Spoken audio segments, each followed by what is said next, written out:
ఈరోజు మన వాక్య ధ్యానం కొరకు మార్కు సువార్త 4వ అధ్యాయం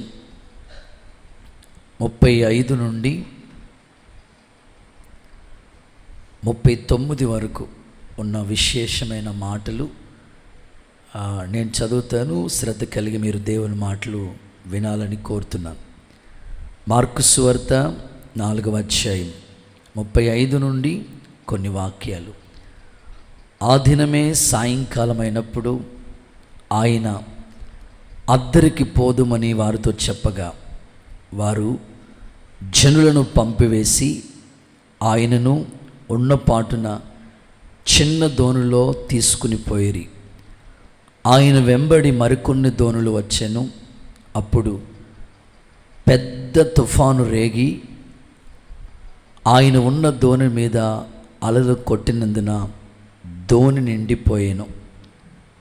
దేవుడి పరిశుద్ధ లేఖనం నుంచి మనతో మాట్లాడి బలపరచునుగాక. గట్టిగా చెప్పండి ఆమేనండి. ఓకే, ఈరోజు మన వాక్య సందేశం పేరు చిన్న దోణే పెద్ద తుఫాన్ అనండి. మీ పెక్కోళ్ళతో కూడా చెప్పండి, చిన్న దోణే పెద్ద తుఫాన్. నిజంగా మానవ జీవితంలో ఇదొక పాఠమే. తుఫానులో వచ్చినందుకు ఈ వర్తమానం కాదు, కానీ మన జీవితంలో కొన్ని పరిస్థితులు చూపించి కూడా దేవుడు పాఠం నేర్పిస్తాడు. కరోనా లాక్డౌను అందరూ పాఠాలు నేర్చుకున్నాం. సేవకులుగా మేము, విశ్వాసులుగా మీరు. ఇంట్లోంచి బయటికి వెళ్ళే పరిస్థితి లేదు. అంత ప్రతికూలమైన పరిస్థితిలో ఎందుకు ఇలా జరిగింది అని ఎవరంతట వాళ్ళే కొన్ని పాఠాలు నేర్చుకుంటూ వచ్చారు. అలాగే ఈ తుఫాను ద్వారా కూడా కొన్ని పాఠాలు ప్రతి క్రైస్తవుడు దేవుని నమ్ముకున్న బిడ్డలు నేర్చుకోవాలి. ఇక్కడ యేసుక్రీస్తు ప్రభు ప్రయాణం చేస్తూ ఉన్న ప్రయాణం, చిన్న దోణిలో ఆయన ప్రయాణం చేస్తూ ఉన్నాడు. శిష్యులు ఉన్నారు. ఆయన ప్రయాణం చేస్తున్నప్పుడు ఆయన వెంట మరికొన్ని దోణులు కూడా వస్తూ ఉన్నాయి. చిన్న దోణిలో పెద్ద తుఫాను చెలరేగింది. యేసయ్య తలవాల్చుకుని నిద్రపోతూ ఉన్నాడు. శిష్యులు కంగారు పడిపోయి ఈయనకి అసలు చింత లేదా అని కంగారు పడతా ఉన్నారు. వెంటనే దేవుడు గాలిని గద్దించినప్పుడు ఆ తుఫాను ఆగిపోయినట్లుగా, తుఫాను నిమ్మలించినట్లుగా పరిశుద్ధ గ్రంథంలో రాయబడిన మాట ఈ రాత్రి ఒక పాఠంగా ప్రభు మనతో మాట్లాడి బలపరచునుగాక. యేసయ్య ప్రసంగాలు ఎంత గొప్పగా ఉంటాయంటే, ఆయన సముద్ర తీరాన్ని కూర్చోబెట్టి ప్రసంగం చెప్తూ ఉండేవాడు. పడవ మీద ప్రయాణం చేసినప్పుడు ఆయన ప్రజలతో మాట్లాడుతూ ఉండేవాడు. ఇంకా చెప్పాలంటే కొండ మీద కూడా ఆయన ప్రసంగాలు చెప్తూ ఉండేవాడు. ఓకే, కొండ మీద కూర్చుని ఆయన ప్రసంగాలు చెప్తూ ఉండేవాడు. ఆయన వేదిక ఏదంటే, ఆయన స్టేజ్ ఏది చెప్పండి? ప్రభు స్టేజి కొండ మీద ఆయన స్టేజ్ మాట. సముద్ర తీరాన ఆయన ప్రసంగాలు చెప్తూ ఉండేవాడు. ఇంకా చెప్పుకోవాలంటే ఆయన విధానం, ఆయన నడిచిన పద్ధతి మనకెన్నో పాఠాలు నేర్పిస్తూ ఉంటాయి. ఈ ప్యాసేజ్లో ఈ యొక్క వచనాల్లో ఒక 5 సంగతులు మీ ముందు ఉంచడానికి ఒక అన్నగా, ఒక దైవజనుడిగా నేను ఇష్టపడుతూ ఉన్నాను. ప్రతి మాట విలువైందే, కానీ దేవుడు మనతో మాట్లాడే ప్రతి మాటలో ఒక్కొక్క పాఠం మనం నేర్చుకోవటానికి ఈ రాత్రి ప్రభు మనకి సహాయము చేయనుగాక. ఫస్ట్ మాట 4వ అధ్యాయం 35వ వచనంలో ఉన్న మాట ఏమిటంటే, అద్దరికి పోదుము అనండి.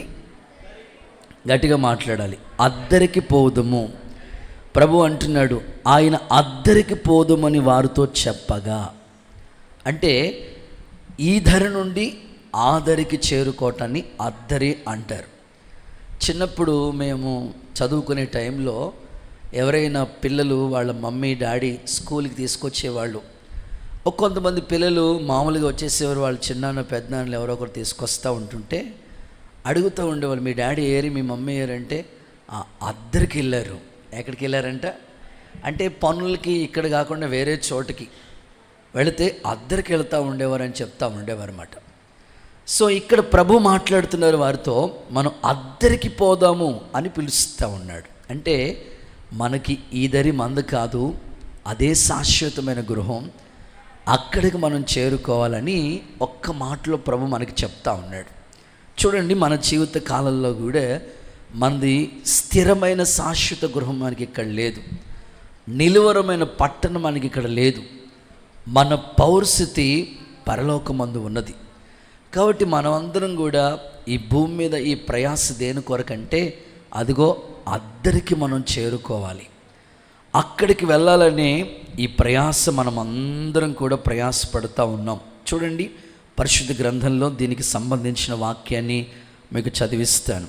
నిర్గమకాండం 15వ అధ్యాయం 16వ వాక్యాన్ని చదవగా విందాం. నిర్గమకాండం 15వ అధ్యాయం 16వ వాక్యం. ప్రజలు అద్దరికి చేరు వరకు, యెహోవా నీ ప్రజలు అద్దరికి చేరే వరకు అనే మాట అక్కడ కనబడతా ఉంది.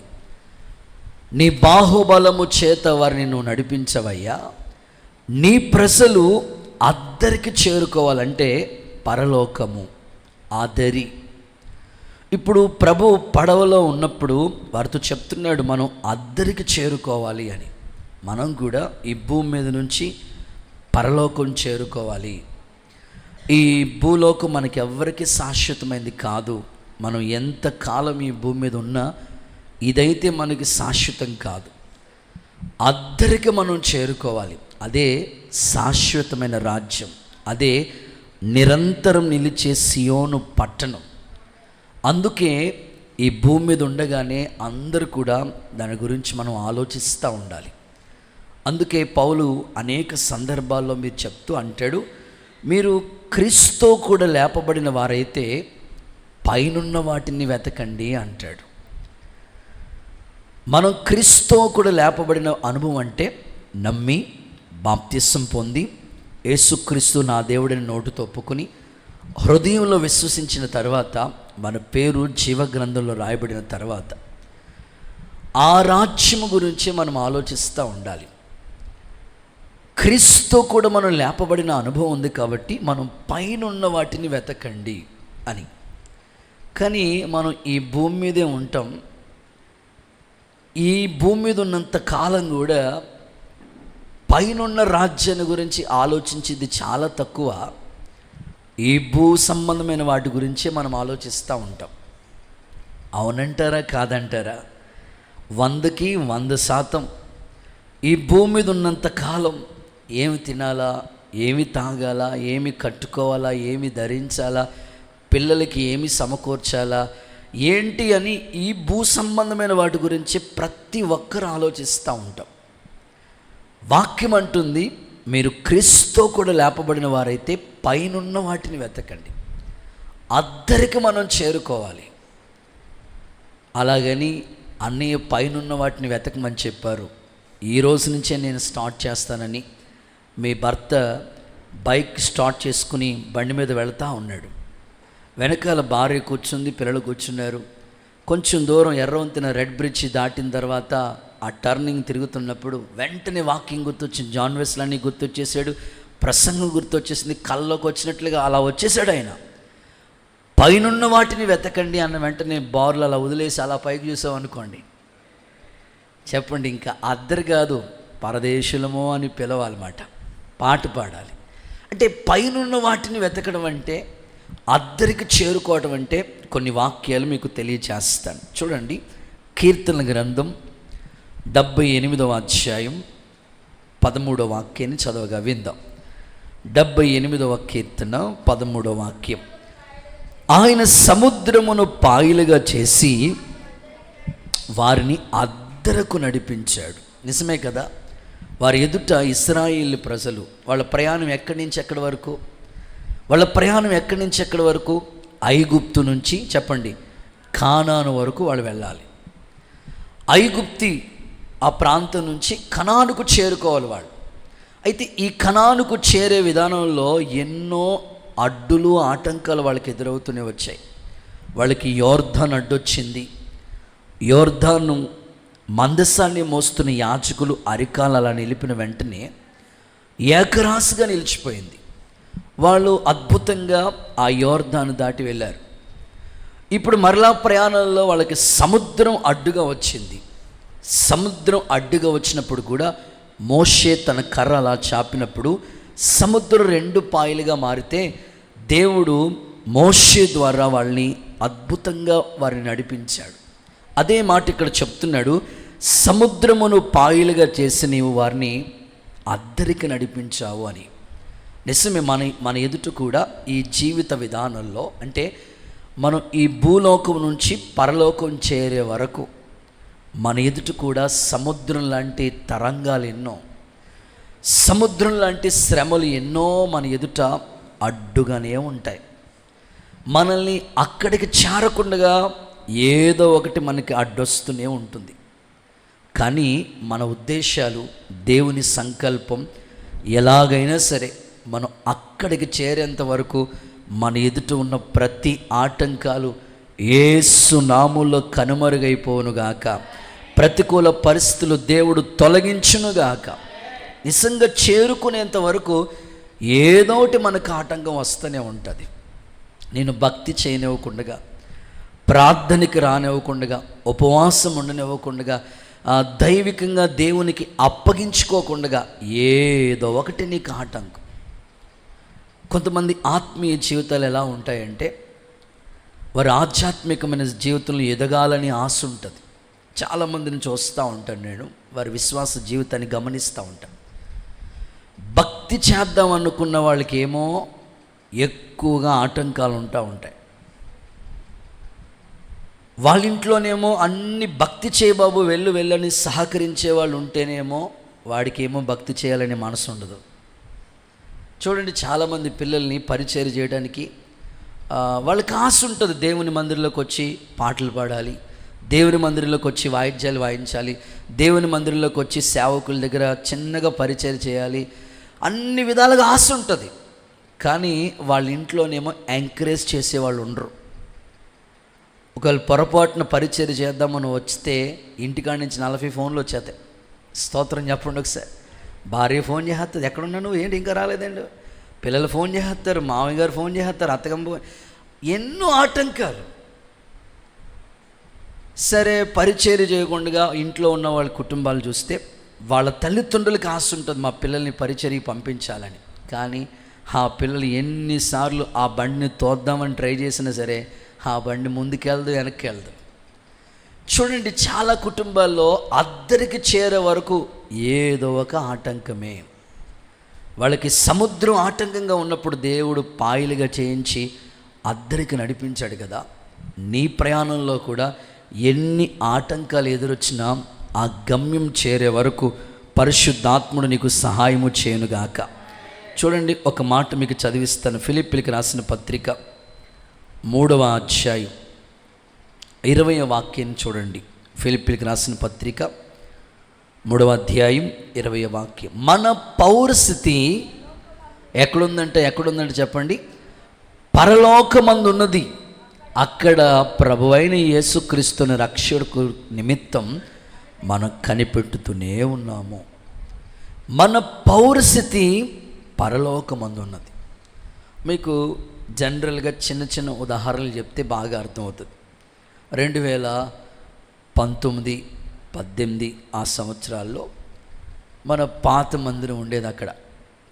నేను ఒకసారి విజయవాడ దగ్గరలో హనుమాన్ జంక్షన్ మీటింగ్స్ కొరకని నేను ప్రేయర్ కొరకు వెళ్ళి అది ఆన్లైన్ ప్రేయర్ మీటింగ్ ముగించుకుని తెల్లవారుజామున ఉదయకాలం 4 o'clock కల్లా నేను మళ్ళీ తిరిగి బయలుదేరుతున్నాను అన్నమాట.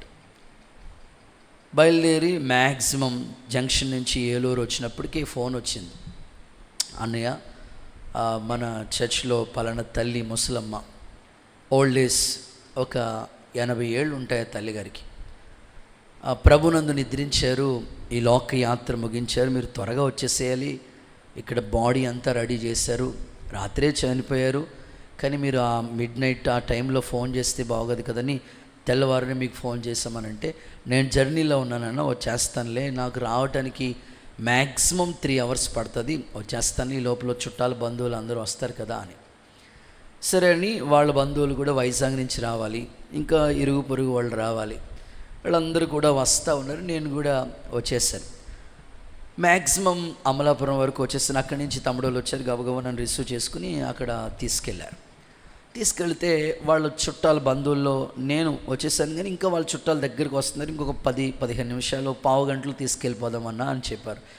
ఆల్రెడీ గొయ్యి రెడీ చేశారు, బాక్స్ రెడీ అయిపోయింది. ఇక వాళ్ళు వచ్చిన వెంటనే స్నానం చేపించి పెట్టులో పెట్టి పాట పాడి తీసుకెళ్ళిపోవాలి వాటికి. సరే ఇంకా వాళ్ళు వచ్చేసారు. ఇంకా ఇక్కడి నుంచి ఒక ఆ మెట్ల దగ్గరికి ఉన్నప్పుడు అంత దూరంలో బాడీ ఉంది. వాళ్ళ తల్లిగారు, వాళ్ళ బంధువులు ఎవరో ఒక ఆవిడ వచ్చారు. ఇంకా అక్కడి నుంచి ఏడుపు స్టార్ట్ చేశారన్నమాట. సరే ఇంకా ప్రేమ ఉంటుంది కదా, సరే అని మేము అనుకుని అలాగే కూర్చుని ఉన్నాము, చూస్తూ ఉన్నాం. మ్యాక్సిమం పెట్టులో పెట్టేయడానికి స్నానం చేయించని రెడీ అయిపోయింది. ఇంకా అంత సిద్ధ తీసుకెళ్దామని అనుకున్నప్పటికీ ఈ లోపల ఆ ఊరు పెద్ద ఆపండి అన్నాడు. స్తోత్రం చెప్పండి ఒకసారి. ఏమైంది రా బాబు అనుకున్నాం. మరి ఇప్పటికే లేట్ అయిపోయింది, 3 గంటలు లేటు, మరలి ఇప్పుడు ఆపండి అంటాడు ఏంట్రా బాబు అనుకుని అలా చూస్తూ ఉంటుంటే ఆయన ఒక టన్న స్క్రూ తీసుకొచ్చాడు. టన్న స్క్రూ, ఏది లైట్లు తిప్పుతారు, మైకులు తిప్పుతారు కదా, ఆ టన్న స్క్రూ తీసుకొచ్చి బాక్స్ మూత తీసి, ముక్కు పొడక చిన్నది ఉంది అక్కడ, ఎంత తీసినా రావట్లేదు అన్నమాట. ఆ టన్న స్క్రూ పెట్టి ఇలా అని అప్పుడు ఇప్పుడు ఎత్తని తీసుకెళ్ళని అన్నాడు. అప్పుడు నేను మనసులో అనుకున్నాను, తీసుకెళ్ళిపోయేటప్పుడు ముక్కు పొడకను కూడా, కృపక్క సేపక్క, ముక్కు పొడక కూడా మాట్లాడరేంటి మీరు, పట్టుకుని వెళ్ళం, తీసుకుని వెళ్ళం. అప్పుడు నా మైండ్లోకి వచ్చిన ఆలోచన ఏంటంటే, మనం వెళ్ళేటప్పుడు ముక్కు పొడక కూడా పట్టుకెళ్ళము. పట్టుకెళ్తామా చెప్పండి? ఏమో మీరు పట్టుకెళ్ళేటట్టే ఉన్నారు. నాకు అనిపించింది, అవును మనకి ఇక్కడ ఏది శాశ్వతం కాదు. నా మనసులోకి వచ్చిన ఆలోచన అది. అప్పుడు ఖచ్చితంగా ప్రతి విశ్వాసి హృదయంలో ఎక్కువ శాతం దేవుని రాజ్యాన్ని గురించి, నీతిని గురించి మనం ఆలోచిస్తూ ఉండాలి. అందుకే ప్రభు రాకడ గురించి చెప్తూ, 2 పొలంలో పనిచేస్తున్నారు, ఒక్కరే ఎత్తబడ్డారు. పొలంలో పని అంటే సాధ్యమైనంత వరకు నాగలు దున్నటం. ఆ దున్నేటప్పుడు ఆయన ఆలోచన ఎలా ఉందంటే, పొలం బాగా పండుతుంది, ఈసారైనా ఫలం వస్తుందని ఆలోచనతో దున్నేవాళ్ళు ఉంటారు.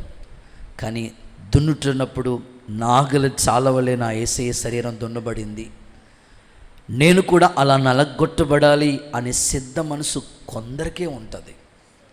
అందుకే మనం ఏం చేస్తున్నా, ఉద్యోగంలో ఉన్నా, వ్యాపారం చేస్తున్నా, పిల్లల్ని చదివిస్తున్నా, ఇంటి దగ్గర వంట చేస్తున్నా, నీ మైండ్ అంతా కూడా దేవుని రాజ్యాన్ని గురించి ఆలోచిస్తూ ఉండాలి. అలా అన్నారని కూరగాయలు కొనడానికి వెళ్ళినప్పుడు టమాటాలు స్తోత్రం, ఉల్లిపాయలు స్తోత్రం అనమని కాదు. సో నీ మైండ్ ఏ పనిలో ఉన్నా దేవుని రాజ్యం గురించి ఆలోచించాలనేది ముఖ్య ఉద్దేశం. మనమందరం అద్దరికి చేరే వరకు దేవుని కృప మనకు అనుగ్రహించబడును గాక. ఏ దేశం వచ్చామో మళ్ళా ఆ దేశానికి మనం వెళ్ళాలి. అంతటా ఎవరింటికి వాళ్ళు వెళ్ళారు అన్నట్లు. కాబట్టి ఫస్ట్ థింగ్ అద్దరికి మనం వెళ్ళాలి. ఓకే, రెండో మాట, సెకండ్, చిన్న దోణె అనండి. మార్కు సువార్త 5:36లోనే ఉంటుంది. చిన్న దోణె, చిన్న దోణె, చిన్న దోణిలో ఆయన తీసుకుని వెళ్ళారు. చిన్న దోణె, ఇది మానవ జీవితానికి గుర్తు. మానవ జీవితం కూడా చిన్న దోణి లాంటిది. మన లైఫ్ ఈజ్ షార్ట్. మానవ జీవితం చాలా చిన్నది. కానీ ఈ చిన్న జీవితానికి మనకు అన్ని పెద్ద వస్తువులు కావాలని కోరికలు ఉంటాయి. లైఫ్ ఏమో చిన్నది, కానీ ఆశలేమో చెప్పండి పెద్దగా ఉంటాయి. చిన్న జీవితం అని మనిషి గ్రహించట్లేదు. చెప్తాను చిన్న జీవితాన్ని గురించి, వాక్యంలోంచి మీకు చదివిస్తాను చూడండి. 39వ కీర్తన 5వ వాక్యం. 39వ కీర్తన 5వ వాక్యంలో దావీదు ఇలా చెప్తున్నాడు. పరిమాణం నీవు బెత్తడంతగా చేసి ఉన్నావు. 39వ కీర్తన 5వ వాక్యం, నా దినముల పరిమాణం నీవు బెత్తడంతగా చేసి ఉన్నావు. నీ సన్నిధిని నా ఆయుష్కాలం లేనట్లే ఉన్నది. ఎంత స్థిరుడైన ప్రతివాడు కేవలం వట్టి ఊపిరి వలె ఉన్నాడు. అక్కడ చెప్తూ మానవ జీవితాన్ని వర్ణిస్తూ నా దినముల పరిమాణం నీవు బెత్తడంతే చిన్నది, అది నా ఆయుష్కాలం భూమి మీద లేనట్లే ఉంది. ఎంత స్థిరుడైనా వట్టి ఊపిరి అన్నాడు. నిజంగా కొన్నిసార్లు మనం కొండ దగ్గరికి వెళ్ళి అడిగితే కొండ మనకి కొన్ని పాఠాలు నేర్పిస్తుంది. కొండ చూడండి ఎంత కూల్గా ఉంటుందో, చల్లటి వాటర్ ఉంటుంది అందులో. కొండ నువ్వు ఎందుకు ఎంత కూల్గా ఉన్నావంటే చెప్తుంది, అయ్యా నేను ఎప్పుడు పగిలిపోతానో తెలియదు, ఎప్పుడు చేతిలోంచి జారిపోతానో తెలియదు అని ఆ కొండ మనకు ఒక పాఠం నేర్పిస్తుంది. క్రైస్తవ జీవితంలో కూడా చిన్న దోణి ఇది మానవ జీవితానికి గుర్తుగా ఉంది. మానవ జీవితం బైబిల్ గ్రంథాన్ని చదివితే మెతుషల ఎన్నేళ్ళు బ్రతికాడు? 969 సంవత్సరాలు. అందరికంటే హైయెస్ట్ ఎక్కువ సంవత్సరాలు 969. అలాంటి ఆయుష్ నాకుంటే బాగుండండి బాబు అన్నట్టుగా చూస్తున్నారు మీరు. 969 ఏళ్ళు బ్రతికాడు. ఆ తర్వాత ఆయుష్ కాలాన్ని చూస్తూ ఉంటుంటే నోవాహు కాలం వచ్చినప్పటికీ 120 సంవత్సరాలు. ఆ తర్వాత లేఖనాల్లో మనం చూస్తే 70 ఏళ్ళు 80 ఏళ్ళు అయినను వాటి వైభవం ఆయాసం దుఃఖం. లేఖనాల్లోకి వచ్చేస్తే కొంతసేపు కనబడి అంతలో మాయమైపోయే ఆవిరి వంటి జీవితం, బెత్తడంత చిన్న జీవితం. చిన్నదోనే ఈక్వల్ టు చిన్న జీవితం. మన జీవితం చాలా చిన్నది. నిజమేనన్నయ్య, నేను ఎన్నో ఆశలు పెట్టుకుంటున్నానన్నయ్య అంటే మీకు అక్టోబర్ 24, 23వ తారీఖు రాత్రి హైదరాబాద్ నుంచి బెంగళూరు ప్రయాణం వెళుతున్న కర్నూలుకి వచ్చినప్పటికీ ఆ కావేరి బస్సులో చాలామంది ప్రయాణికులు ఉన్నారు. ఒక 2 వీలర్ బైక్ మీద వెళుతున్న ఆ బైక్ని ఢీకొంటి ఆ బైక్ కిందకి వెళ్ళిపోతే అది ఫైర్ అయిపోయి ఆ నిద్దట్లో తెల్లవారుజామున 3 గంటల సమయంలో ఇంచుమించు 30 ప్రాణాలు గాల్లో కలిసిపోయాయి. వాళ్ళు ఎవరైనా అనుకున్నారండి ఆ రాత్రి అలా జరుగుతుందని? తెల్లవారితే 24వ తారీఖు అక్టోబర్ 24, మొన్న ఫ్రైడే, లాస్ట్ వీక్. అంటే మానవ జీవితం ఎంత చిన్నదో మీకు అర్థం అవ్వాలి. ఆ 20 మందిలో సాఫ్ట్వేర్లు ఉన్నారు, ఇంజనీర్లు ఉన్నారు, చాలా సామాన్య ప్రజలు ఉన్నారు. కానీ మానవ జీవితం చిన్నది అనేది మనం గుర్తుపెట్టుకోవాలి. ఇందులో మీకు మానవ జీవితం ఎంత చిన్నదో ABC అని 3 మాటలు చెప్తారు. చూడండి, మనిషి యొక్క లైఫ్ ఎంత చిన్నదో మీకు అర్థమవటానికి చెప్తా. యెషయా గ్రంథం 40వ అధ్యాయం 15వ వాక్యం. యెషయా గ్రంథం 40వ అధ్యాయం 15వ వాక్యం. జనములు చేద నుండి చారు బిందువుల వంటివి. జనులు త్రాసు మీద ధూళి వంటి వారు. చాలు, ధూళి వంటి వారు. త్రాసు మీద ధూళి. మానవ జీవితం ఎలాంటి చెప్పండి? త్రాసు మీద ధూళి. త్రాసు అంటే తక్కిడ. పూర్వదినాల్లో అంటే ఇప్పుడు కంప్యూటర్ సంబంధించినవన్నీ ఎక్కువ వచ్చేసినాయి కాబట్టి ఒకప్పుడు తక్కిడే. మనం చిన్నప్పుడు తూకానికి వాడుతున్న తక్కిడి, దాంట్లో ఓ పక్కన కిలో రాయి ఉంటుంది, ఇటు పక్కన కిలో పంచదార, పప్పో ఉప్పో ఏదోటి తీసుకునేటప్పుడు డస్ట్ ఉన్నప్పుడు అనేవాడంతే, ఆ డస్ట్ ఎగిరిపోద్ది. మానవ జీవితం ఎలాంటిదంటే త్రాసు మీద ధూళి వంటిదంట. నీ పక్కోలికి షేక్ అని చెప్పు, నువ్వు ధూళి వంటి వాడు అని. నన్ను ధూళంటావా, దుమ్మంటావా? ఏమి లేదండి లైఫ్. కేవలం మనం ధూళితో సమానం. అదే అంటాడు అబ్రహాం, నేను ధూళి వంటి వాడినయ్యా. ఊర్లో వాళ్ళు ఏమంటున్నారు, అబ్రహాముని మహారాజు అని పిలుస్తూ ఉంటుంటే ఆయన ఏమంటున్నాడు, నేను ధూళి వంటి వాడినయ్యా. క్రైస్తవుడికి అర్థం అవ్వాలి, మానవ జీవితం ఏంటంటే ధూళి లాంటిది. ఆ ధూళి ఎప్పుడు ఎగిరిపోద్దో తెలియదు. అందుకే మనం ఎప్పుడు కూడా ప్రిపేర్ అయిపోవాలి. నిజంగా చాలా చిన్నది లైఫ్. అందుకని మానవ జీవితంలో ప్రతి క్షణం ఆలోచిస్తూ, నిజమే కదయ్యా, కేవలం ధూళితో సమానం నేను. నెక్స్ట్ బి, మానవ జీవితం ఎలాంటిది అంటే పువ్వు లాంటిది. పేతురు రాసిన మొదటి పత్రిక 1:24. 1:24 చూడండి అక్క. సర్వశరీరులు గడ్డిని పోలిన వారు, సర్వశరీరులు గడ్డిని పోలిన వారు, వారి అందమంతే గడ్డి పువ్వు వలె ఉన్నది. గడ్డి ఎండును, దాని పువ్వును రాలును. చూసారా, మానవ జీవితం ఎలాంటిదంటే పువ్వు లాంటిది. పాట కూడా ఉంది కదా, పువ్వు లాంటిది జీవితం రాలిపోతుంది, గడ్డి లాంటిది జీవితం. మన డాక్టర్ గారు పాడుకుంటూ ఉన్నాడు ఒకసారి కుర్చీలో కూర్చుని. ఎక్కడదండి ఈ పాట అని అంటే, మానవ జీవితం ఉండి అయ్యగారు అన్నాడు. నిజమే, పువ్వు లాంటి ఎప్పుడు వాడిపోతుందో తెలియదు, అలాంటిది మానవ జీవితం.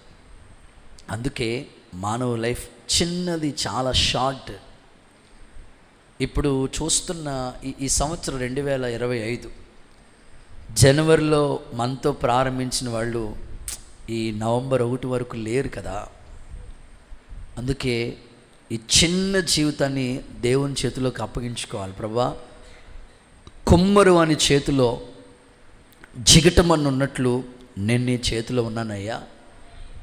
నేను ఎప్పుడు వాడిపోతానో ఎప్పుడు రాలిపోతానో తెలియదు, కానీ నీ కృపలోనే మా జీవం భద్రం చేశావు కదయ్యా అని దైవ కృప కోసం మనం ఎప్పుడు వేడుకుంటూ ఉండాలి. ఓకే. సి, ఆవిరి వంటిది. యాకోబు 4:14. యాకోబు 4:14. మీరు కొంతసేపు కనబడి, ఆ మాట చదువునా 14, రేపేమి సంభవించునో మీకు తెలియదు, మీ జీవం ఏ పాటిది. మీరు కొంతసేపు కనబడి అంతలో మాయమైపోయి ఆవిరి వంటి వాళ్ళే. రేపు వ్యాపారం చేసుకుందాం అనుకుంటున్నారంటే వాళ్ళు, అక్కడ రేపు ఏం సంభవిస్తుందో తెలియదు అంటున్నాడు. ఈ సంవత్సరమే కదండి ఫ్లైట్ యాక్సిడెంట్. వాళ్ళు ఒక అర నిమిషం కూడా బయలుదేరలేదు ఆ ఫ్లైట్, అందరూ ఆవిరి అయిపోయిన పరిస్థితి. అంటే చిన్న జీవితం, ఈ చిన్న ధోని అనేది మన జీవితానికి గుర్తుగా ఉంది. చిన్న లైఫ్ మంది. అందుకే ఎగసి పడిపోయేటట్లుగా మనం ఉండకూడదు. దైవికంగా మనం ఎంతైనా దేవుని దగ్గర తగ్గించుకునే మనం ఉండాలి, కానీ దేని కొరకు మనం అతిశయించడానికి ఏమీ లేదు మన దగ్గర. అందుకొరకే ప్రభుకి మనం మన జీవితాన్ని ఆయన చేతుల్లో అప్పగించుకోగలిగితే, ఈ చిన్న ధోనిలో ప్రభు ఉంటే మన కుటుంబాలు దీవెనకరంగా ఉంటాయి. యేసు నామములో కృప మన మీద కుమ్మరించబడును గాక. రైట్. ఇక మూడో మాటలకు వస్తున్నాను. పెద్ద తుఫాను అనండి.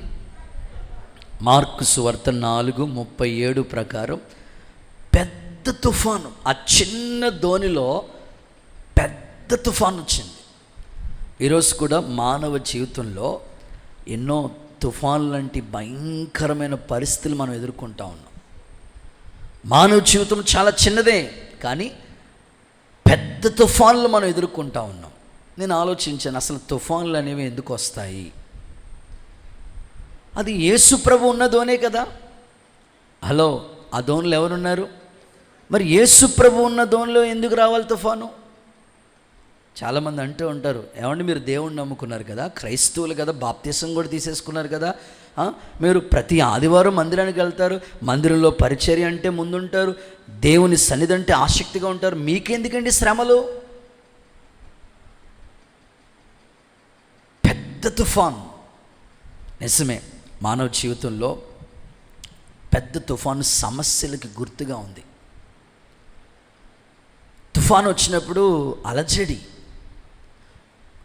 ఆ నావ అటు ఇటు కొట్టుకుంటూ ఉంటుంది అన్నమాట. ఎప్పుడు మునిగిపోదో తెలియదు. మానవ జీవితంలో కూడా చిన్న లైఫ్లో పెద్ద సమస్యలు మనకి. వయసు చూస్తే చాలా చిన్నది, కానీ మోయలేనంత బరువు మోసేవాళ్ళు కూడా ఇక్కడ ఉన్నారు. పెద్ద సమస్యలు, పెద్ద తుఫాన్లు, పెద్ద అలజడి ప్రతి క్రైస్తవుడు కూడా ఎదుర్కొంటున్నాడు. చూడండి, కొన్ని వాక్యాలు మీకు చదివిస్తా. ఎందుకు అసలు ఈ తుఫాన్లు అనేవి దేవుడు అనుమతిస్తాడయ్యా అంటే కొన్ని వాక్యాలు మీకు చదివిస్తా. కీర్తన గ్రంథం 83వ అధ్యాయం 15వ వాక్యాన్ని చూడండి. 83వ కీర్తన 15వ వాక్యం. నీ తుఫాను చేత వారిని తరుము, నీ సుడిగాలి చేత వారికి భయాన్ని పుట్టించు. ఓకే, అసలు దేవుడు తుఫాన్లకి ఎందుకు అనుమతిస్తాడు? నేను అనుకుంటాను కదా, మీలో కూడా ఈ ఆలోచన రావచ్చు. అయ్యా, తుఫాన్ వల్ల అందరికీ నష్టమే, పంట నష్టం, ఆస్తి నష్టం. రేకుల షెడ్లు, గోపవరం మందిరంలో రేకులు రెడితే 2 అలా ఎగిరిపోయినాయి అట. మళ్ళీ పొద్దునకి మళ్ళీ సెట్ చేశారు. దేవుడికి స్తోత్రం. అంటే మరి అక్కడ దగ్గర, సముద్రానికి దగ్గర ఉంది మ్యాక్సిమం. నేనైతే నిన్న రోజు పడమటిపాలెం వెళ్ళాం. మొత్తం అన్నీ ఎగిరిపోవాలి అసలు ఆ ఏరియా. చాలా చెట్లు పడిపోయినవి. ఇంత నష్టం కదా ప్రభువా, అసలు తుఫాన్లు ఎందుకు అనుమతిస్తున్నాను? అక్కడ అంటున్నాడు చూడండి, నీ తుఫాను చేత, వన్స్ అగైన్, నీ తుఫాను చేత వారిని నువ్వు తరుము, నీ సుడిగాలి చేత వారిలో భయాన్ని పుట్టించు. అంటే వీటికైనా భయపడి నేను అనుకున్నాను, దేవుని పిల్లలు కూడా అడుగుదాం అనుకున్నాను. ఈ తుఫాను హెచ్చరిక విన్న తర్వాత, తుఫాన్ రోజున మీరు నిజంగా ఏం చేశారు? గుండె మీద ధైర్యంగా చేసుకుని చెప్పండి. న్యూస్ చూసాము, ఎటు తీరం దాటెత్తదని ఈ కంటిన్యూగా ఒక్కొక్క ఛానల్లో ఒక్కొక్క విధంగా చెప్పుకుంటూ వచ్చాడు. కనీసం 1 గంట అయినా ప్రార్థన చేసుకున్నామండి అన్న వాళ్ళు ఎవరైనా ఉంటే మీ నిజంగా గుండె మీద చేసి ధైర్యంగా చెప్పవచ్చు. చాలా తక్కువ. దేవుడు ఎందుకు అనుమతించాడంటే ఇలాగైనా ప్రజలు భయపడతారేమో. అక్కడ అదే ఉంది, నీ తుఫాను చేత వారిలో ఒక భయం. ఇప్పుడైనా ప్రజలు భయపడతారేమో అని. అసలు అంత భయపడే వాళ్ళు ఎవరున్నారు? మాకు అలవాటైపోయింది పాస్టర్ గారండి. ఒకసారి అందరూ హల్లెలూయా చెప్పండి. అలవాటు అయిపోయింది. కొద్ది సమయం అని కనీసం అయ్యో ఇలాంటి భక్తి చేస్తున్నాం, అయ్యో ఇంత ప్రమాదాలు వస్తున్నాయి, ఇప్పుడైనా దేవుని వైపు తిరుగుతారేమో. ఇప్పుడు యోనా నినేవేకి వెళ్తున్నాడు కదా, తర్షీష్కి వెళ్ళి వాడెక్కాడు. నినేవేకి వెళ్ళాలి వాస్తవంగా, తర్షీష్కి వెళ్ళి వాడెక్కాడు. ఆయన ఎక్కిన తర్వాతే తుఫాన్ స్టార్ట్ అయింది. వాడు మునిగిపోతుంది. అందరూ దేవుడికి ప్రార్థన చేసుకుంటున్నారు, కానీ ఈ భక్తుడు మాత్రం చెప్పండి ఈ భక్తుడు మాత్రం నిద్రపోతా ఉన్నాడంట. ఓయి నిద్రపోతా. కొంతమంది తుఫానా వస్తే రాని ముసుకట్టుకుని దుబాయ్ దప్పుడు వేసుకుని అసలు కొంచెం కూడా భయం ఉండలేదు. దేవుని భయం. దేవుడు ఎందుకు అనుమతిస్తున్నాడో తెలుసా? తుఫాన్లో మనుషులు ఇప్పుడైనా భయపడతారేమో, ఇప్పుడైనా దేవుని వైపు తిరుగుతారేమో. మీరు ఇర్మియా గ్రంథంలో ఒక మాట చదివితే భయం పుట్టింది. చూడండి, ఇర్మియా గ్రంథం 30వ అధ్యాయం 23వ వాక్యం. ఇర్మియా గ్రంథం 30వ అధ్యాయం 23వ వాక్యం. మహోగ్రతయును పెనుగాలి, ఇదిగో యెహోవా మహా ఉగ్రత పెనుగాలి బయలుదేరుతున్నాయి. అది గిరగిరా తిరుగులు. ఏం చేస్తుంది అది? గిరగిరా గిరగిరా గిరగిరా. వాడలు రేపు ముంచేసింది, అంతర్వేది మునిగిపోయింది. గిరగిరా గిరగిరా సుడిగాలి సుడిగాలి. చదవక్క. అది దుష్టుల మీద పడి పెళ్ళున దిగును. తుఫాన్ అంటే సుడిగలు గిరగిర తిరిగి ఇప్పుడైనా వీళ్ళు మారతారేమో అని దేవుడు అనుమతిస్తున్నాడు. ఒకసారి అందరూ చేతులెత్తి హల్లెలూయా చెప్తారా? ఇంకొంచెం గట్టిగా చెప్తారా? నిజంగానే ఈ పెద్ద తుఫాన్లు ఎందుకయ్యా అంటే ఇప్పుడైనా ప్రజలు మారతారేమో అని. సరే, వాక్యంలోకి వచ్చేద్దాం. మన జీవితంలో కూడా చిన్న దోణిలో పెద్ద తుఫాన్లు అంటే పెద్ద సమస్యలు ఎదుర్కొంటున్నాం మనం. మీకు అర్థం అవడం కోసం ఇలా చెప్తాను. ఒక ఆమెకి 12 సంవత్సరాల నుంచి వ్యాధిని భరిస్తుంది. బైబిల్లోనే కదా. ఎన్ని సంవత్సరాలు అక్క? మన శరీరంలో ఒక జ్వరం వచ్చి ఒక 1 వీక్, ఒక వారం రోజులు బెడ్ మీద ఉంటే ఎంత నలిగిపోతామో అలాంటిది ఆమె 12 సంవత్సరాలు బాధపడిందంట. జీవితమేమో చిన్నది, రోగమేమో చెప్పండి అదే పెద్ద తుఫాన్. అంటే అది చిన్న జీవితంలో 12 సంవత్సరాల నుంచి ఆ వ్యాధి శరీరంలో ఉందంటే అది ఎంత సఫర్ అవుతుందో ఒకసారి ఆ తల్లి ఆలోచించండి. బైబిల్ చెప్తుంది తిప్పలు పడిందంట వైద్యుల చేత. ఒక్కొక్క డాక్టర్ దగ్గరికి వెళ్తే ఒక్కొక్క ట్రీట్మెంట్ చేస్తూ ఉంటారండి. ఎవరు సరైన ట్రీట్మెంట్ చేయకపోవడం చివరికి ఆమె నలిగిపోయి నిజంగానే సిక్ అయిపోతూ ఉంటారు. అంటే మానవ జీవితంలో ఆ సమస్య ఎదుర్కొనే వాళ్ళకి తెలుస్తుంది. 12 సంవత్సరాల నుంచి ఒక వ్యాధి శరీరంలో ఉందంటే అది ఎంత పెద్ద తుఫాను ఒకసారి ఆలోచించండి. నీ జీవితాన్ని కూడా ఒకసారి అబ్జర్వేషన్ చేసుకో. ప్రభువా, ఎందుకు ఈ తుఫాను అనుమతిస్తున్నావు నీవు? 12 సంవత్సరాల నుంచి ఆమె ఆ బాధ, ఆ వ్యాధితోనే ఉండిపోయిందంటే అది ఎంత బాధ అసలు. ఇప్పుడు మీకు జనరల్గా చెప్పుకోవాలంటే కాలు కింద పెట్టనివ్వట్లేదు, స్పెల్లింగ్ వచ్చేసింది, వాసిపోయింది. అసలు అలా కాలు ఇలా పెడుతుంటుంటే పెయిన్ వస్తుంది. ఇంకా వాళ్ళు ఎంత బాధపడుతూ ఉంటారంటే చాలా బాధపడుతూ ఉంటారు. సో తల తిరిగిపోతుంది, హెడెక్ వచ్చేస్తుంది, అస్సలు కూర్చోవాలనిపించట్లేదు. మన 2వ ఆరాధనకి వచ్చారు ఒక ఆయన, కూర్చుండగానే తల తిరిగిపోతుందని వాళ్ళ అమ్మాయితో చెప్పారంట. గబగబా తీసుకుని వెళ్తే అలాగే కోమాలోకి వెళ్ళిపోయాడు ఆయన. తర్వాత నేను హాస్పిటల్కి వెళ్ళి పలకరిద్దామని వెళితే వారు చెప్తున్నారు మొత్తం మీద రికవర్ అయ్యారు. అసలు ఏమైందో నాకు తెలియదయ్యా, అలాగే 2 నిమిషాల్లో అయిపోయింది పరిస్థితి. అంటే మానవ జీవితంలో రోగం అనేది ఒక పెద్ద తుఫాన్ లాంటిది. వ్యాధి మనిషిని నిజంగానే అతలాకుతలం చేస్తూ ఉంటుంది. పెద్ద సమస్యలు. సరే, 12 సంవత్సరాలు విడిచిపెట్టండి. ఇంకో చోటుకి వెళితే 18 ఏళ్ల నుంచి ఆమె నడుము వంగిన స్థితిలోనే ఉందంటే ఎన్నేళ్ళు ఆ రోగం? 18 సంవత్సరాలు. అంటే ఆమె ఎంత బాధపడి ఉంటుందో ఒకసారి ఆలోచించండి. ఇంకొంచెం ముందుకెళ్తే 38 సంవత్సరాల నుంచి ఉన్నాడంటే వ్యాధిగ్రస్తుడు. అంటే అనారోగ్యం మనిషికి ఒక తుఫాన్ లాంటిది, పెద్ద సమస్య. ఏ పని చేసుకోనివ్వదు, ఆహారం తినడానికి ఉండదు. అంటే మానవ జీవితంలో చిన్న లైఫే కానీ పెద్ద సమస్యలు. ఒకసారి మీరు ఆలోచించండి, ఎందుకయ్యా ఈ సమస్యలని నువ్వు అనుమతిస్తున్నావంటే ఇప్పుడైనా దేవునికి భయపడతామేమో, ఇప్పుడైనా దేవునికి లోబడతామేమని ఒక అవకాశం దేవుడిస్తున్నాడు. కానీ మనిషి జీవితంలో ఏమీ భయపడలేదు. కొంచెం కూడా మానవునికి భయం లేకుండా నడిచిపోతుంది. కానీ ఈ రాత్రి దేవుడు నీతో మాట్లాడుతున్నాడు.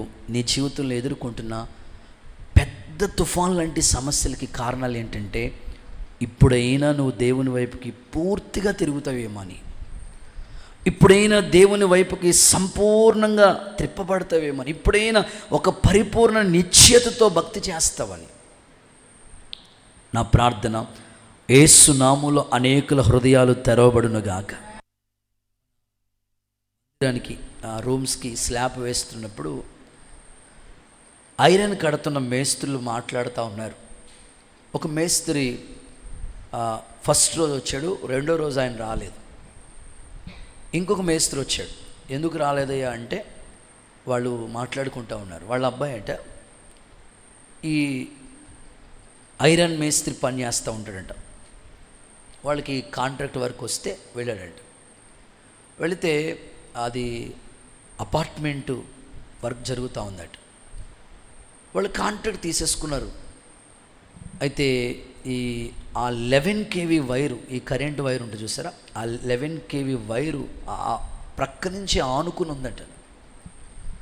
వీళ్ళు కింద నుంచి ఐరన్ రాడ్స్ ఏం చేస్తారంటే పైకి వేస్తూ ఉంటే లాక్కుంటూ ఉంటారు.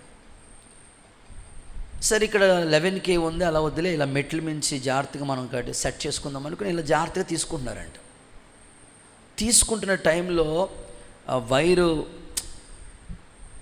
బెండింగ్ చేస్తూ ఉన్నారు అన్నమాట. వైర్ బెండింగ్ అంత వర్క్ చేస్తూ ఉన్నప్పుడు ఎలాగ స్లిప్ అయిందో తెలియదు, మా ఆయన చేతిలోంచి జారి 11 kV మీద పడ్డది. పట్టుకున్నాడు ఈయన, అంతే కరెంట్ షాక్ కొట్టేసింది. హాస్పిటల్లో నిజంగా చచ్చిపోవాల్సిన పరిస్థితి అన్నమాట. ఆయన అంటూ ఉంటాడు, నిజంగా దేవుడు కాపాడాడయ్యా, నిజంగా ఆ పరిస్థితి ఇంకా చెప్పలేము. అంటే మానవ జీవితంలో ఎంత పెద్ద సమస్యలు ఎదుర్కొంటున్నారో ఒకసారి చూడండి. కొన్ని కుటుంబాల గురించి ఆలోచిస్తూ ఉంటుంటే ఒక్క మనిషి కష్టపడతాడు ఇంట్లో, భర్త ఒక్కడ కష్టం మీద 80 బ్రతకాలి.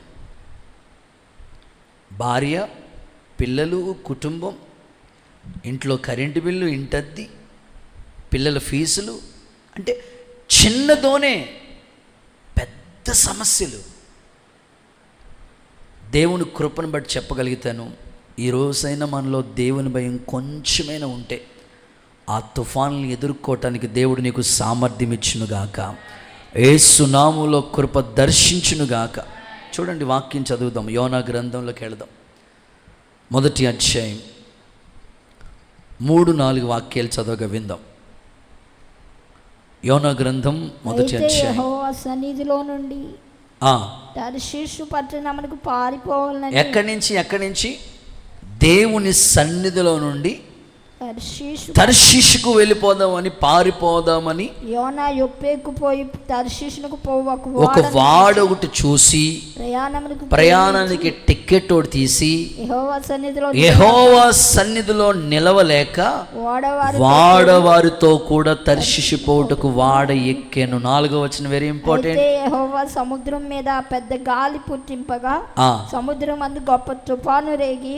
ఎవరెవరు పుట్టించారు ఈ తుఫాను? ఎవరు పుట్టించారు?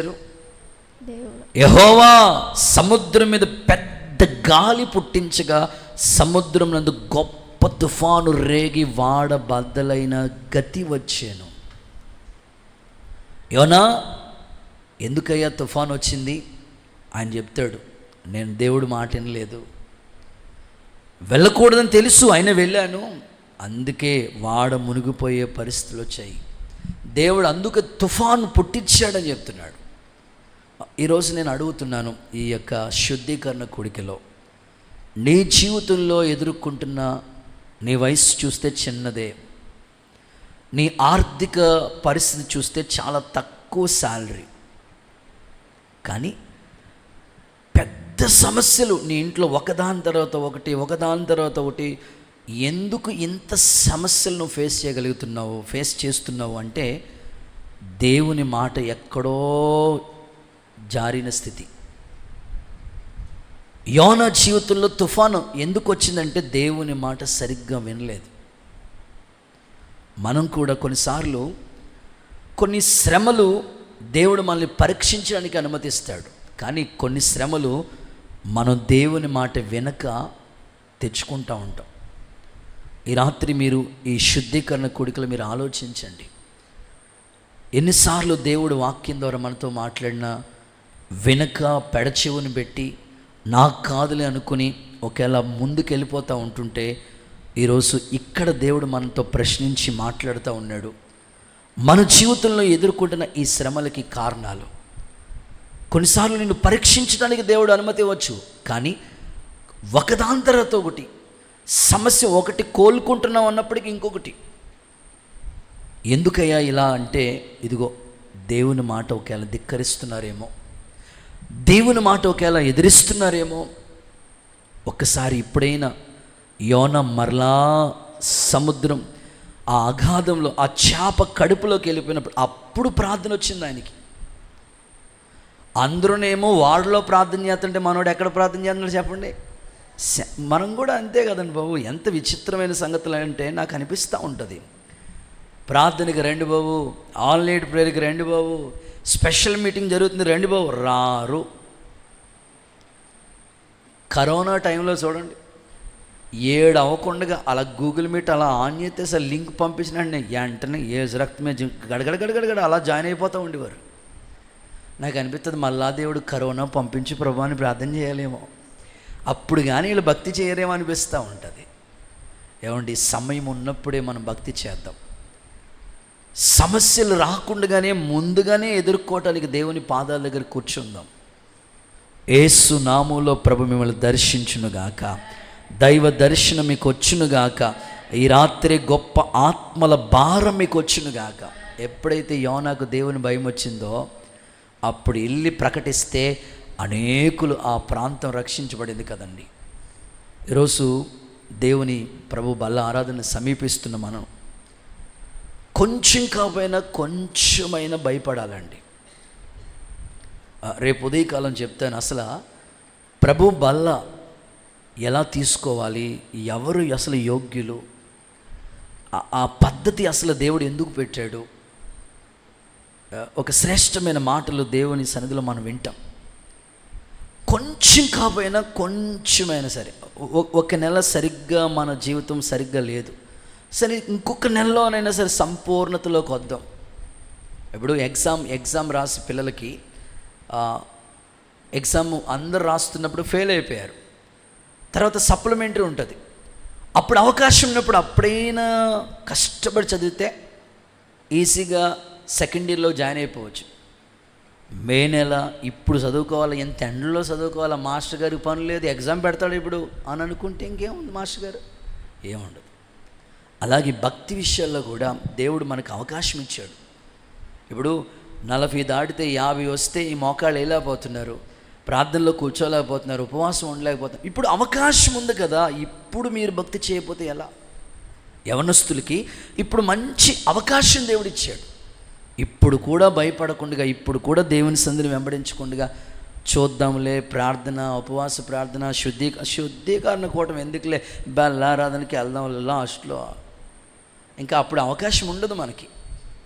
అందుకే ఈ రాత్రి మీ హృదయంలో గొప్ప భారాన్ని దేవుడు పుట్టించునుగాక. రైట్, ఇక 4వ మాటలోకి వచ్చేస్తాను. 4th one, నీకు చింత లేదా అనండి. మార్కు 4:38. ఎవరంటున్నారు ఆ మాట? శిష్యులు దేవుణ్ణి అడుగుతున్నారు. ఆ వాడలో, ఆ నావలో ప్రభు ఉన్నాడు. చూడండి, నేను ఆ మాట చదవండి ఒకసారి. ఆయన ధోని అమరమున తలగాడి మీద తల వాల్చుకుని నిద్రించుచుండెను. వారు ఆయన లేపి, బోధకుడా మేము నశించిపోతున్నాము, నీకు చింత లేదా అని ఎవరితో అన్నారు? ఆయనతో అనిరి. చాలు, నీకు చింత లేదా అనండి ఒకసారి ఈ మాట. నిజంగా చెప్తున్నాను మీతో, ప్రభు ఉన్న ధోనిది. మన జీవితంలో కూడా ప్రభు ఉన్నాడు, ఆయన అంగీకరించావు. మనకి పెద్ద తుఫాన్లు అంటే సమస్యలు ఉన్నాయి. అయితే ఈ సమస్యలు ఎదుర్కోవటానికి ప్రభు మనతో కూడా ఉన్నాడు. ఎటుగా చెప్పాలి? ఆమేన్. మనవలే ఆయన కూడా శ్రమ పడ్డాడు, మనవలే ఆయన కూడా శోధించబడ్డాడు. శోధనలో సహాయం చేయటానికి, తప్పించడానికి ఒక మార్గాన్ని కూడా చూపిస్తాడు దేవుడు. కానీ శిష్యులు ఏమంటున్నారు? తొందరపడిపోయి, నీకు చింత లేదా? అప్పుడప్పుడు కుటుంబాల్లో, ఫ్యామిలీస్లో 4 అక్క చెల్లెలు ఫ్యామిలీ ఉందనుకోండి. పెద్ద బావగారు ఒక డ్యూటీ చేస్తారు, చిన్న బావగారు ఒక డ్యూటీ, ఇలా ఫ్యామిలీ ఒక 4 అక్క చెల్లెలు ఉన్నారు. ఆ 4లో ఒక ఫ్యామిలీ మరీ డల్గా ఉంది, అంటే ఆర్థికంగా ఇబ్బందులు ఉన్నాయి. మిగిలిన 3 ఫ్యామిలీలు కూడా బాగున్నాయి. వాళ్ళ ఇంట్లో ఏదైనా ఒక ఫంక్షన్ జరుగుతుంది. ఈ 3 అక్క చెల్లెలు ఆ ఇంటికి వెళ్ళి అన్నీ చక్కబెడతా ఉన్నారు, చక్కబెట్టడానికని వెళ్ళారు. చాలా ఇబ్బందుల్లో ఉన్నారు వాళ్ళు. పోన్లే మన తోబుట్టువే కదా, వెళ్ళి అన్నీ చూద్దామని రేపు ఫంక్షన్ అయితే ముందే ఈరోజే వెళ్ళి అన్నీ అక్కడ చూసుకుంటే ఏర్పాట్లన్నీ చేసుకుంటున్నారు. అప్పుడు వాళ్ళ చెల్లి కానీ లేదా వాళ్ళ అక్క కానీ ఏమనాలంటే, సర్లే మనం ఇబ్బందుల్లో ఉన్నాం కదా, పాపం అక్క చెల్లెలన్నీ వచ్చి అన్నీ చక్క పెట్టుకున్నా, మనం ఇల్లు కట్టుకుంటే ఈ గృహప్రవేశానికి వచ్చి అన్నీ చక్క పెడుతున్నారు, లేదా కూతురు పెళ్లి జరుగుతుంటే అన్నీ వచ్చి చక్క పెడుతున్నారులే అనుకుని వాళ్ళతో కలిసి ఏకీభవించి, పోన్లే వచ్చారులే తోబొట్టు కదా వచ్చారులే అని అనుకుంటే పర్వాలేదు. అలా అనుకోరు. నేను ఇక్కడ ఇంత పని పెట్టుకుంటే ఇప్పుడు వస్తారా మీరు, దేవుడికి స్తోత్రం చెప్పండి ఒకసారి అనే అక్క చెల్లెలు కూడా ఉండొచ్చు. అలాంటి వాళ్ళు ఉంటే ఒకసారి హల్లెలూయా చెప్పండి. హల్లెలూయా. ఇప్పుడు చెప్పరు మీరు, అప్పుడప్పుడు అనుకుంటా ఉంటారు. ఇక్కడ శిష్యులు ఏమంటారంటే, నీకు చింత లేదా? ఏమంటే దేవుడికి ఎందుకు చింత లేదు? ఆయన మన గురించి చింతిస్తున్నాడు. తెలుసా మీకు? ఇప్పుడు ఒక తండ్రిగా ఎదిగొచ్చిన పిల్లలకి వాళ్ళకి ఏం చేయాలి, ఏ భవిష్యత్తు ఇవ్వాలి, వాళ్ళకి ఫ్యూచర్ ఏంటని ఒక తల్లిగా ఒక తండ్రిగా నువ్వే ఇంత తికమకలు పడిపోయి ఆలోచిస్తూ ఉంటుంటే, నీ కోసం ప్రాణం పెట్టిన దేవుడు నీ గురించి ఆలోచించడా? చూడండి, ఓ మాట చదివిస్తాను. పేతురు రాసిన మొదటి పత్రిక 5వ అధ్యాయం 7వ వాక్యం. 5:7. ఆయన మిమ్మల్ని గురించి చింతించుచున్నాడు గనుక మీ చింత యావత్తు ఆయన మీద వేయండి. ఇప్పుడు మన గురించి ఎవరు చింతపడుతున్నారు చెప్పండి? ఆయన. కానీ మనమేమో మన చింత మనదే. ఇంకా మనం ఏమంటామంటే, ప్రభా ఇన్ని కష్టాల్లో ఉంటే నువ్వు నన్ను అసలు చూడవా, మళ్ళా నన్ను చూసువాడా నిత్యం కాచువాడా అని పాడతారు. వాళ్ళ కష్టం వస్తే నన్ను చూడవా ప్రభా కదండి. అన్నీ మనమే. మీకు అర్థమయ్యేటట్టు చెప్తాను. చేతులు పైకెత్తి ఒక్కసారి హల్లెలూయా చెప్పండి. ఒక పడవ, ఒక బోట్ వెళ్తుంది. దాంట్లో చాలామంది ఉన్నారు. ఒక పిల్లోడు, ఇదిగో బర్నబాస్ లాంటి వాడు కూడా ఉన్నాడు. వాడు కుదురున్నాడు. కానీ ఆ రోజు ఆ పడవలో కుదురున్నాడు, చాలా కుదురున్నాడు, సైలెంట్ ప్లేస్ అన్నట్టుగా ఉన్నాడు. అందరూ ఏమో అలలకి ఆ వాడ అప్ డౌన్ అప్ ఇటు అటు ఊగుతూ ఉందన్నమాట. 8 అంకె ఎలా ఉంటుంది చెప్పండి, అలా మాట ఆ పడవ అటు ఇటు ఊగుతూ ఉందన్నమాట. అందరూ కంగారు పడిపోతున్నారు. కానీ వాడు మాత్రంగా చూడండి ఎంత సైలెంట్గా కూర్చున్నాడో, నోడి మీద అంత కామ్గా కూర్చున్నాడు. ఆ పక్కోళ్ళు వచ్చి ఇంత తుఫాను వచ్చేసి వాడే మునిగిపోతూ ఉంటుంటే అటు ఇటు ఉంటుంటే, నువ్వు అసలు ఏంటి ఎంత సైలెంట్గా ఉన్నావు ఏంటి బాబు, అసలు ఏంటి అసలు ఇందాకడ వరకు నువ్వు గగ్గగా ఉండవు, అసలు ఇంత సైలెంట్గా ఎలా ఉన్నావు ఆడంటున్నాడు. వాడు నడిపిది మా నాన్న అన్నాడు. స్తోత్రం చెప్పండి ఒకసారి గట్టిగా హల్లెలూయా చెప్పండి. మన జీవితంలో కూడా ఎన్ని రోగాలు రానివ్వండి, ఆమెను చెప్పండి ఒకసారి, సుడిగుండాలు రానివ్వండి, ఎన్ని శ్రమలు రానివ్వండి, ఎదుర్కోనివ్వండి, ఆయన మనలో ఉన్నాడు. ఆమెన్. ఆయన మనతో ఉన్నాడు, మన తోడున్నాడు. ఆయన నీ గురించి చింతిస్తున్నాడు. నీకు ఆ మనసుంటే నువ్వెప్పుడు చింతపడవు, కలవరపడరు. ఆయన ఉన్నాడు, ఆయన చూసుకుంటాడు అంతే. ఒక తండ్రిగా నీ పిల్లల గురించి నువ్వు ఎంత ఆలోచిస్తున్నావో నీ గురించి కూడా ఆయన అంతగా ఆలోచిస్తున్నాడు. నీకోసం ప్రాణమే ఇచ్చేశాడు కాబట్టి నీ భవిష్యత్తు గురించి నువ్వేమీ కృంగిపోవద్దు. ఏంటి ప్రభా, ఈ పెద్ద తుఫాను నేను భరించలేకపోతున్నాను, నా వల్ల కావట్లేదయ్యా, ఈ పిల్లల్ని భరించలేకపోతున్నాను, ఈ ఆర్థిక ఇబ్బందులు చాలామంది ఫైనాన్షియల్గా అప్పు సమస్యను చూసి చాలా కృంగిపోతూ ఉంటారు. నా వల్ల కాదయ్యా అని చాలా చింతిస్తూ చాలా బాధపడుతూ ఉంటారు. కానీ నీ గురించి ఆయన ఆలోచిస్తున్నాడు. ఆ పడవ నడుపుతుంది వాళ్ళ నాన్న. మన తండ్రి కూడా మన జీవితానికి ఒక మార్గదర్శి. ఆయన స్టీరింగ్ ఆయన చేతిలో ఉంది. ఆయన ఎలాగ తిప్పితే అలా మనం వెళ్ళాలి. కాబట్టి మన చింత ఆయన మీద వేయాలి. ధైర్యంతో ప్రతి సమస్యను మనం ఎదుర్కొందాం. ఎన్ని తుఫాన్ లాంటి సుడిగాలు లాంటి సమస్యలు నీకు వచ్చినా ఎదుర్కొనే శక్తి సామర్థ్యతలు దేవుడు నీకు అనుగ్రహించునుగాక. చివరి మాట, ఆఖరి మాట, నిమ్మలమాయెను అనండి. మార్కు సువార్త 4:39.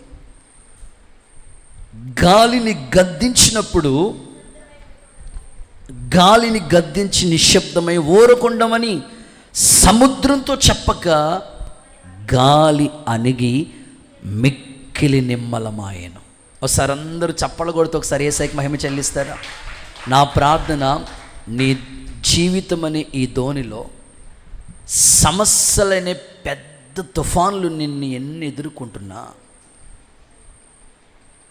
నువ్వు చింత లేదా అని నువ్వు కంగారు పడిపోతున్నా, దేవుడు ఉన్నాడు కాబట్టి ఖచ్చితంగా నిమ్మలమయ్యే స్థితిని దేవుడు నీకు ఇస్తాడు. నెమ్మది కలిగిన బ్రతుకు నీకు ఇస్తాడు. ఈ సుడిగుండాలు దాటిస్తాడు. ఈ వాడును దేవుడు అద్దరికి చేర్చే వరకు నిమ్మలమైన జీవితాన్ని దేవుడు నీకు ఇచ్చునుగాక. కొన్నిసార్లు లైఫ్ ఏమనిపిస్తుందంటే, మనసుకు నెమ్మది లేకపోవటం, మనశ్శాంతి లేకపోవటం, ఏంటి బ్రతుక అని అనిపిస్తూ ఉంటుంది మనకి. కానీ నీ లైఫ్ని మాత్రం దేవుడు నిమ్మలపరిచేటట్లుగా చేస్తాడు. చూద్దాం, వాక్యంలో చదివిస్తాను. యోబు గ్రంథం 11:19. యోబు గ్రంథం 11:19. ఎవరి భయము లేకుండగా నేను పండుకుంటాను. ఒకసారి అందరూ ఆమేనండి. నిమ్మలమైన బ్రతుకంటే అది ఎవ్వరి భయం లేకుండగా నేను పండుకుంటాను. మీ పక్కోళ్ళతో షేక్ అండి, చెప్పండి ఈ మాట. రాత్రి కానీ ఒక్కసారి చెప్పండి, ఎవ్వరి భయం లేకుండగా నేను పండుకుంటాను. చెప్పట్లేదు కొంతమంది, రాత్రులు నిద్ర పట్టట్లేదు అయ్యగారు, కల్లోనూ అదేనండి సమస్య. అసలు నిద్ర రావట్లేదు, ఎన్ని రోజులు అయిపోయిందండి అయ్యగారు నిద్రపోయి. నిద్రపోదాం అనుకుంటుంటే సమస్య గుర్తొచ్చేస్తుంది అయ్యగారు. కొన్నిసార్లు చాలామంది తల్లులు తండ్రులు ఓ నెల రోజులు అయిపోయి ఉంటుందేమో వాళ్ళు నిద్రపోయి, కంటి నిండా నిద్రపోయి. ఎందుకంటే సమస్య లాంటిది, తుఫాన్ లాంటి సమస్య లాంటిది. కానీ నేను అంటాను, నీ నావలో ప్రభు ఉన్నాడు కాబట్టి నువ్వు ఖచ్చితంగా అద్దరికి చేరుతావు. నిమ్మలపరిచే కృపదేవుడిని కనుకరించునుగాక. వాడ సద్దుగు మనకేటట్లు, తుఫాను ఆగిపోయినట్లు చేస్తాడు దేవుడు. ఏమండి, ప్రతి సమస్యకి పరిష్కారం ఉంటుంది. నేను అడుగుతాను మిమ్మల్ని, మన ఇంటికి తాళం కప్ప ముందు తయారవుతుందా, తాళం చెవి ముందు తయారవుతుందా? మాట్లాడండి. తాళం చెవి అంటే సమస్య ఉందంటే ఆల్రెడీ దానికి లాకు ఓపెన్ చేసుకోవడానికి దేవుడు కీ కూడా ఆయన చేతిలో ఉంది కదా. నువ్వు ఇన్ని శ్రమలు ఫేస్ చేసుకుంటున్నావంటే దానికి ఒక పరిష్కారం ఇస్తాడు. అది రోగం కావచ్చు, సమస్య కావచ్చు, నీ పిల్లల సమస్య కావచ్చు, ఫైనాన్షియల్ ఇబ్బందులు కావచ్చు, కుటుంబ బరువులు కావచ్చు, ఏదైనా సరే, సుడిగాలు లాంటి సమస్యలు కావచ్చు. ఇప్పుడు యోబు జీవితం ఉంది, ఎన్ని సుడిగాళ్ళు వచ్చినాయి. సాతాను సుడిగాలి నా ఎదుటే నిలిచేవనా, ఎన్ని సుడిగాలు వచ్చినాయి. అసలు యోబు ఏమైనా ఆత్మహత్య చేసుకున్నాడు చెప్పండి? మరి నీకెందుకు, నీ మనసులో ఎందుకు అలా అనిపిస్తుంది? కొంతమంది అంటారు, యోబు కంటే అప్పు సమస్య లేదు కదండి, అంతకన్నా భార్య సమస్య ఎక్కువగా ఉంది కదా, ఇంకా దేవుడు అంటావు ఎందుకు అన్నది కదా ఆమె. అయినా రెండంతల దేవుని ఇచ్చాడు కదండి. అందుకే అంటున్నాడు, ఏ భయము లేకుండా నేను పండుకుంటాను. ఒక చోట ఏమన్నాడు తెలుసా? ఏది వస్తుందని భయపడిపోయానో అదే నా మీదకి వచ్చేసింది అన్నాడు. అంటే కొన్నిసార్లు నిమ్మలమయ్యే వరకు, ఒక టర్న్ అయ్యేదాకా మనకి అర్థం అవ్వదు, కానీ అంతా మన మంచిగా అనుకోవాలి. నేను కూడా సేవా పరిచర్యలో ఎన్నో సుడిగుండాల లాంటి సమస్యలు ఎదుర్కొన్నాను. హ్యాపీగా వెళుతున్న నావ సడన్గా మునిగిపోయే తుఫాన్లు ఎదురైనాయి. కానీ దేవుడు నిమ్మలపరిచే దేవుడు మనతో ఎప్పుడూ ఉంటాడు. గట్టిగా ఒకసారి ఆమేన్ చెప్పండి. ఒకటి కాదు, ఎన్నో విశ్వాసుల ద్వారా ఎదురయ్యే సమస్యలు, సేవకుల ద్వారా ఎదురయ్యే సమస్యలు, ఇటు రక్త సంబంధుల ద్వారా ఎదురయ్యే సమస్యలు, బంధువుల ద్వారా ఎదుర్కొనే సమస్యలు ఏవైనా నిమ్మలపరిచే దేవుడు ఉన్నాడు. ఆ వాడ అద్దరికి చేరే వరకు దేవుడు వారితో ఉండి నిమ్మలపరిచే. చూడండి, ఆ మాట మీకు చదివిస్తాను. సామెతల గ్రంథం 1:33. సామెతలు 1:33. నా ఉపదేశం అంగీకరించేవాడు సురక్షితంగా నివసించును, వాడి కీడు వచ్చిన. నా ఉపదేశాన్ని అంగీకరించేవాడు ఎలా ఉంటాడు చెప్పండి? సురక్షితంగా నివసిస్తాడు. వాడికి కీడు వస్తాదనే భయము లేకుండా నెమ్మదిగా ఉంటాడు. నా ప్రార్థన, మరలా చెప్తున్నాను, మీ నావ చిన్న జీవితమైనా పెద్ద తుఫాన్ లాంటి సమస్యలను ఎదుర్కొంటున్నా,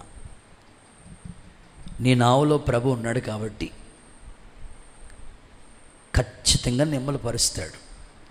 నీ సమస్యకి పరిష్కారం ఈ సంవత్సరంలోనే దొరుకుతుంది. ఒక్కరు ఇద్దరు చెప్పారు ఆమెను, అందరూ చెప్పుకోండి సార్. నువ్వు ఖచ్చితంగా అద్దరికి చేరేటట్లుగా నిమ్మలపరిచేటట్లుగా దేవుడు చేస్తాడు. ఆయనకి ఇది సాధ్యమే. అక్కడ అదే చెప్తున్నాడు, ఉపదేశాన్ని అంగీకరించేవాడే సురక్షితంగా ఉంటాడు.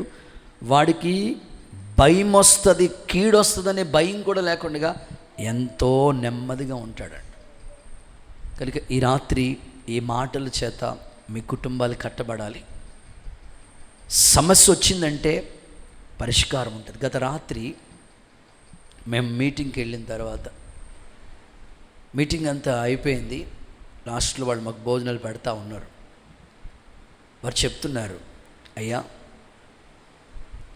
ఈ సంవత్సరం ఈ పాటలో మా కుటుంబం అంతటిని నిమ్మలపరిచిందయ్యా. ఎబినేసరై ఎడబాయక నాతో ఉన్న యేసయ్య. ఆ చర్చిలో వాళ్ళు అందరూ పాడేస్తున్నారు ఆ పాట. వర్షిప్ చేయమని నాకు ఇచ్చారు, అందరూ పాడేస్తున్నారు ఆ పాట. లాస్ట్లో వాళ్ళు చెప్తున్నారు, అయ్యా మా ఫ్యామిలీలో, మా కుటుంబంలో భయంకరమైన సమస్య ఎదుర్కొన్నాం. అది మా కుటుంబంలోనే, మా అంతరంగానికి తెలిసే సమస్య. అది ఎవరికి చెప్పుకోలేము. మా అబ్బాయి కీబోర్డ్ ప్లేయర్, కీబోర్డు వాయిస్తూ ఈ పాట రాత్రంతా ఇదే పాట పాడుకున్నాడు. నా హృదయానికి చేరువై నా కన్నీరు తుడిచింది. ఈ పాట ఎంతో ఆదరణ ఇచ్చింది మాకు. అప్పుడు నేను చెప్పాను, అది నిజంగా మాకు చాలా శ్రమలో రాసిన పాట. ఆ అనుభవాలు, ఆ పదాలు, ఆ ట్యూన్ కూడా. ఎందరో ఎడబాసిన పరిస్థితులు, కానీ దేవుడు ఎడబాయలేదు, మాతో ఉన్నాడు ఆయన.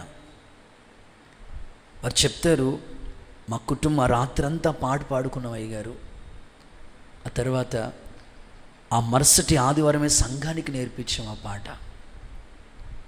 చాలా కన్నీటి శిఖరాల్లో వచ్చిన ఆ రాగం. నేనంటాను, కొన్ని సందర్భాల్లో ఈ సమస్య గట్టెక్కుతుందా, నిమ్మలం అవుతుందా, ఈ సమస్యకి పరిష్కారం దొరుకుతుందా, ఎలాగా ఈ సమస్య పరిష్కారం దొరుకుతుంది అర్థం కాదు మనకి. కానీ పడవలో ప్రభు ఉన్నాడు. వారు చెప్తున్నారు, నిజంగా మాకు గత రాత్రి నాతో పాటు తమ్ముడోళ్ళు ఉన్నారు, వారు దేవుడే మాకు ఆదరణ కలుగు చేశాడండి అని. ఈ రాత్రి నేను చెప్పగలిగిన మాట, మీ కుటుంబాల్లో కూడా ఏ సమస్య ఉన్న, తుఫాన్ లాంటి పెద్ద సుడిగాలి మీ ఎదుటున్నా, దేవుడు ఉన్నాడు కాబట్టి ఖచ్చితంగా నిమ్మలపరుస్తాడు. ఆమెను చెప్పండి. వెళ్ళేటప్పుడు, హాస్పిటల్కి వెళ్ళేటప్పుడు ఆ రోగం పెద్దది కావచ్చు. మన మందిరంలో కూడా సహోదరి వెళ్ళేటప్పుడు కారులో హాస్పిటల్ తీసుకెళ్ళేటప్పుడు ఈ మందిరానికి తీసుకొచ్చి లోపలికి రావడానికి అవకాశం, కారులోనే మేము అందరం ప్రార్థన చేసాం. ప్రభా, హాస్పిటల్కి వెళ్తున్నారు, ఈమె క్షేమంగానే మా మధ్యకి రావాలి. డాక్టర్లు భయపెట్టేశారు, చాలా భయంకరమైన పరిస్థితి. మరలా క్షేమంగా తీసుకొచ్చారు ఆమెని. దేవుడికి స్తోత్రం. ఇప్పుడు చాలా లిస్టులు నేను రాసుకుని ప్రార్థన చేస్తూ ఉన్నాను. వాళ్ళ ఇంట్లో చాలా సమస్యలు, చాలా ప్రతికూల పరిస్థితులు. హాస్పిటల్లో ఉన్న చాలామంది బిడ్డలు 31 కల్లా వాళ్ళు సాక్ష్యం చెప్పాలి. పరిస్థితులన్నీ నిమ్మలమవ్వాలి. పరిశుద్ధాత్ముడు అలాంటి నిమ్మలపరిచే కృపను అనుగ్రహించునుగాక. నేను ముగిస్తున్నాను. ఈ రాత్రి చిన్న దోణి పెద్ద తుఫాన్, ఆ అనుభవాల్లోంచి ఒక 5 మాటలు మీతో చెప్పాను. ఈ దోణి, ఈ నావ ప్రయాణం ఎక్కడికంటే అద్దరికి మనం చేరుకోవాలి. అద్దరికి అంటే పరలోక రాజ్యం. చిన్న దోణి మానవ జీవితం, పెద్ద తుఫాన్, పెద్ద సమస్యలు. అసలు ఈ తుఫాన్లు ఎందుకు వస్తాయో కొన్ని మాటలు మీకు చెప్పాను. ఆ తర్వాత నీ గురించి ఆయన చింతపడుతున్నాడు. చివరికి నీ సమస్యను నిమ్మలపరుస్తాడు. ఇలాంటి కృప ఈ 1 తారీఖు ప్రార్థనలో పాల్గొన్న మీకు అందరికీ నా ప్రభు అనుగ్రహించునుగాక. అందరూ అలాగే మోకరించండి. చిన్న ప్రార్థన చేసుకుని